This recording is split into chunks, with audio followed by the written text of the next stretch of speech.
안녕하십니까, 해안입니다. 이번 시간에는 우리가 일반적으로 성장통이라 불리는 것에 대해서 말씀드리겠습니다. 우리가 일반적으로 성장통이라고 한다면 이 애들이 성장할 때 근육보다 뼈가 더 빨리 자라서 생기는 통증입니다.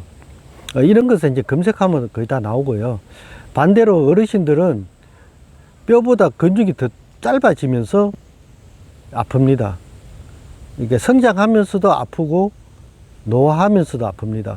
원리적으로 보면 뼈의 길이하고 이제 근육 길이의 차이에서 나오죠. 둘 다 이제 근육이 더 짧다는 게 공통점입니다. 그런데 이게 성장통이 왜 중요하냐고 하면, 저는 치료할 때 소화기계와 나머지 이제 그걸 영양분을 어떻게 이용하느냐, 이용 저장하느냐를 이제 두 가지 나눠서 많이 이야기하는데, 소화기 계통을 저는 이제 비토라 그러고, 이 영양분을 저장하고 이용하는 걸 총 대표해서 이제 신수라고 하는데, 이 신수가 부족해서 생기는 대표적 질환이 이 성장통입니다.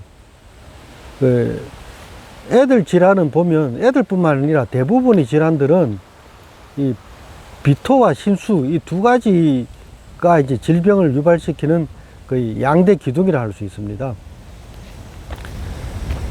그러면 이 성장통을 이제 어떻게 봐야 되냐? 한방적으로 보면 이 성장통이라는 개념은 상당히 시야를 좁게 하는 개념입니다. 애들이 자라면서 주로 생기는 것은 통증도 있지만 열증도 많습니다. 열이 나는 거죠. 감기 걸려서 이제 고열이 난다 이런 거 말고 안 그래도 그 정도는 아니지만 열이 납니다. 애들이 성장하면서 이제 열이 나는 걸 우리가 이제 한방적으로는 변정이라고 합니다. 변하다, 즉 큰다는 얘기죠. 크게 변한다.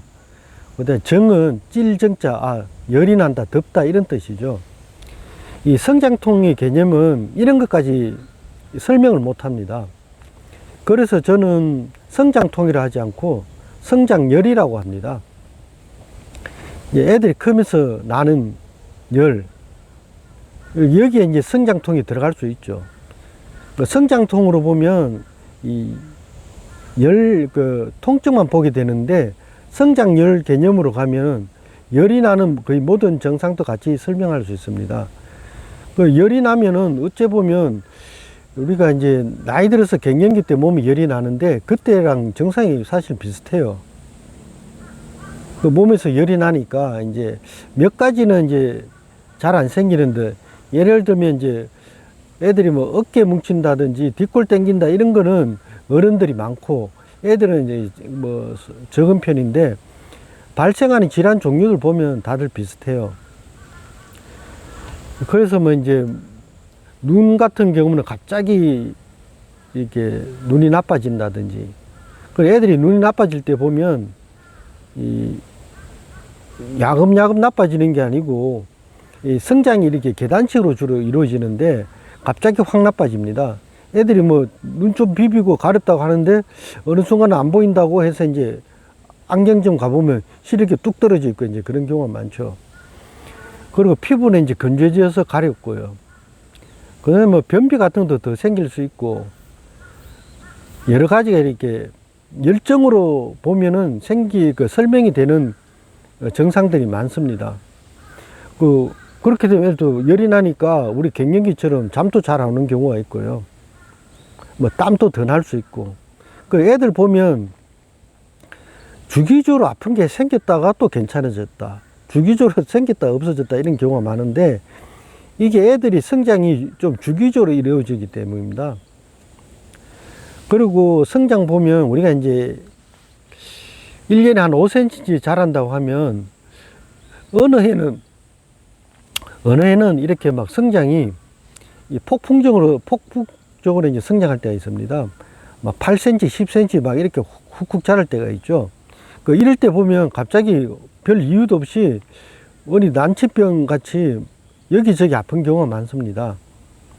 그 병원 가서 검사해도 별 이유도 잘 모르겠다 그런 경우가 많고요. 그 이런 걸 성장총으로 보면 안 보입니다. 성장열로 보면 그 애들 키 크는 거하고 잘 봐야 됩니다.